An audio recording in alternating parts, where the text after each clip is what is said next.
What's that now? Don't like the cold? Can't stay in today. We have a ritual to perform, you and I.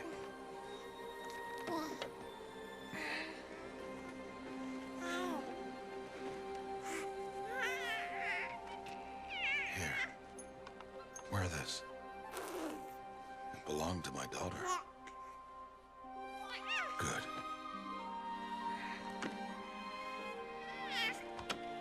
Today, I speak your name, girl.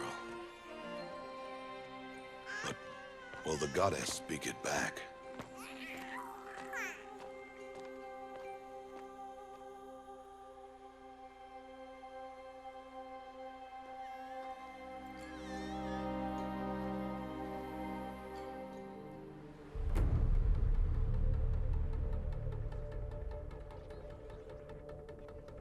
Did you like that? Did you enjoy that? Because that is Horizon Zero Dawn. Like, I gave you just a little tiny piece of the story, and that's all I'm going to do in this video. I don't want to spoil anything when I review it, because the story is just too good and too original. Like, if I show anything out of the main storyline, it will spoil something. I didn't even want to show what I showed, but it's too good, and it really fit into my review properly, I guess you would say, so I included it. But the game is great. I would venture to say that I've enjoyed my playthrough of this more than I'm enjoying my playthrough of Zelda Breath of the Wild. So that should tell you a lot. That's almost blasphemy. But yeah, man, the combat in this game is amazing. I mean, look, like there's a huge range of enemies you can craft on the go.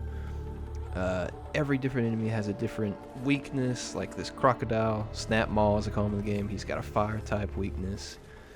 I mean, it's just, there's so much to this game. It's probably one of the best entries into a series ever. Like, it's just gotta be. I mean, and you can sneak up on machines and override them, and some you can even ride, like this guy. I mean, there are some cons. Like, for one, perhaps the horse riding or machine riding is even worse than The Witcher. But that's very minor and very nitpicky. I mean, look at this. It's beautiful. It's beautiful. I mean, it's the most polished game I've ever played.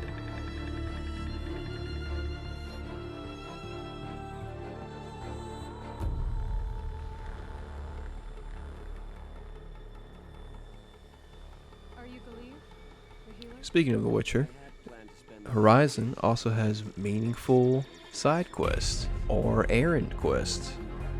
Side quests that actually matter and affect the game, which I won't spoil at all, but doing every side quest in the game before beating the story definitely benefits you.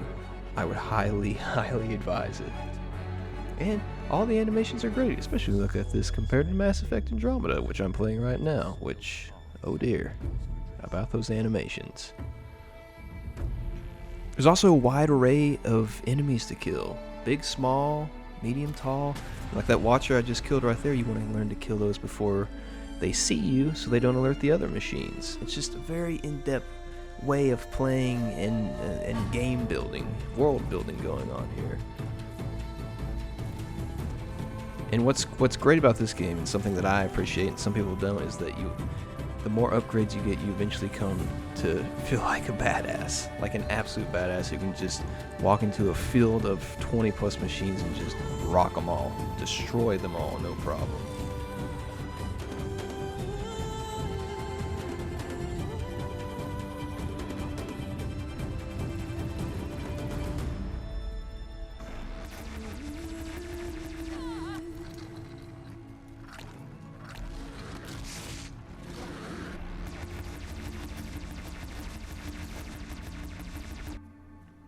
There are, however, some machines that are never easy to kill, no matter what your level, no matter what weapons you have, no matter what armor you're wearing. Machines like the Thunderjaw or Stormbird, they're gonna be difficult to kill no matter what. I mean, in this video clip, my Aloy is, I think, probably level 50. I'm pretty sure she's level 50 right here. Got the best armor, the best weapons in the game, and it's still not an easy kill at all. Did I mention it's also terrifying and extremely stressful when you're taking on a Thunderjaw? 'Cause it's basically like a human taking on a T-Rex. Another optional mechanic in the game that's awesome is the ability to pop a machine's weapons off its body and then turn around and use it against the machine itself.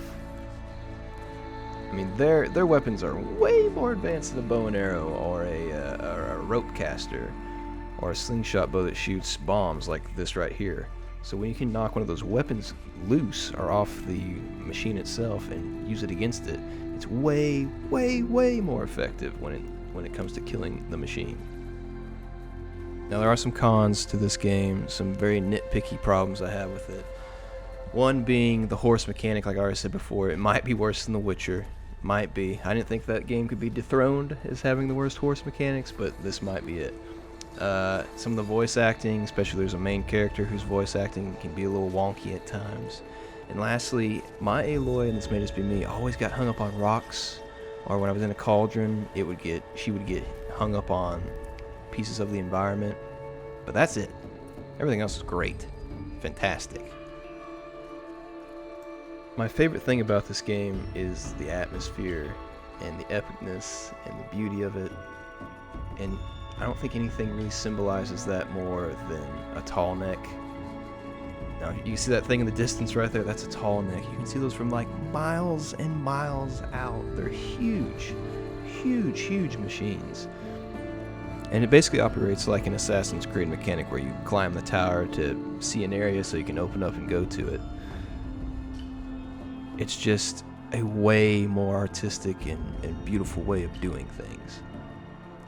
It's like one of my favorite parts of this game is climbing the tall necks, because you can see for miles and miles once you get on top of it, and it's just cool as hell.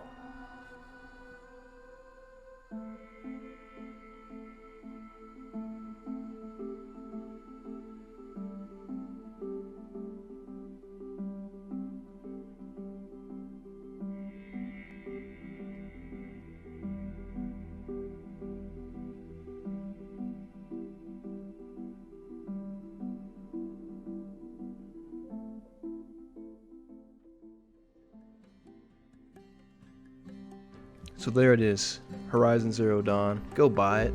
It's an amazing game. I mean, we need to support original ideas like this. The music's amazing, the gameplay's amazing, the story is great, which I haven't shown any of it, so you should be well and truly surprised if you do go pick it up. Just play it. It's an amazing PlayStation 4 exclusive. And if you don't have a PlayStation 4 Pro, go buy one and buy this game. This game is meant to be played on that. This is one of the best reasons to buy one. Buy Horizon Zero Dawn. It's incredible. Trust me.